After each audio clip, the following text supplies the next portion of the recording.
গরু পাচার মামলায় জামিন অনুব্রত কন্যা, সেই খবর আপনারা পেয়েছেন। তিহার জেল থেকে বেরোলেন আজ সুকন্যা মণ্ডল। 2023 সালের 26শে এপ্রিল তাকে গ্রেফতার করেছিল ইডি। আমাদের সঙ্গে রাজীব চক্রবর্তী রয়েছেন। রাজীব, কি খবর? তিনি বেরোলেন, কিছু রিয়াকশন, কিছু বললেন?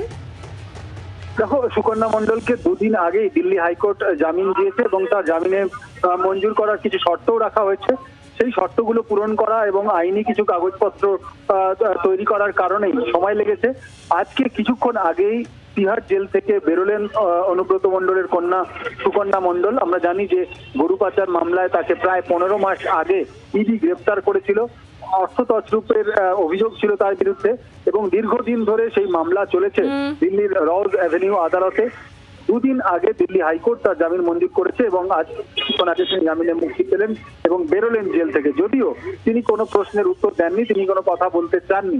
যেটা জানা যাচ্ছে যে তিনি আপাতত তিনি দিল্লিতেই থাকবেন, এমনটাও কিন্তু জানা যাচ্ছে। ধন্যবাদ রাজীব।